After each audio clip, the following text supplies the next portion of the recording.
ఎవరి నోట విన్నా, ఎక్కడ విన్నా ఒకటే పదం బిగ్ బాస్. బిగ్ బాస్ అనే మాట తప్ప మరో పదం రావడం లేదు అభిమానుల నోట వెంట.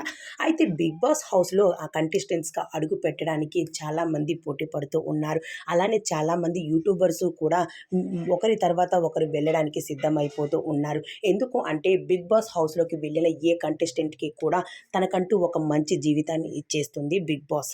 అయితే బిగ్ బాస్ సీజన్ 8 సన్నాహాలైతే మొదలైపోయాయి. ప్రస్తుతం స్టార్ మా ఛానల్‌లో కార్యక్రమం అయితే నడుస్తూ ఉంది. ఆ కార్యక్రమం ముగిసిన వెంటనే బిగ్ బాస్ సీజన్ 8 అయితే ప్రారంభం కాబోతుంది. ఇక బిగ్ బాస్ హౌస్‌లో 20 మంది కంటెస్టెంట్స్ అంటే వీరంతా ఎవర్రా బాబు అంటూ కామెంట్స్ అయితే వినిపిస్తూ ఉన్నాయి సోషల్ మీడియాలో. అయితే ఈసారి 40 మంది కంటెస్టెంట్స్ ఉండబోతూ ఉన్నారని ఒక వీడియో అయితే చక్కర్లు కొడుతూ ఉంది. అయితే బిగ్ బాస్ సీజన్ 8 హౌస్‌లో అయితే ఒక చిన్నపాటి హాస్టల్‌గా మారబోతుంది అంటూ కూడా బిగ్ బాస్ హౌస్‌లోకి మొదటి కంటెస్టెంట్‌గా అమర్‌దీప్ భార్య తేజస్విని, రెండో కంటెస్టెంట్స్‌గా అయితే మన దీపిక గంగరాజు, అలానే మూడో కంటెస్టెంట్‌గా ఇప్పుడు అంజలి పావని అయితే బిగ్ బాస్ హౌస్‌లోకి అడుగు పెట్టేస్తుంది అంటూ తనకి సంబంధించిన కొన్ని బ్యూటిఫుల్ పిక్స్ అయితే వైరల్‌గా మారాయి. ఆ అవుట్‌ఫిట్స్ మనం ఇప్పుడు ఈ వీడియోలో చూసేద్దాం.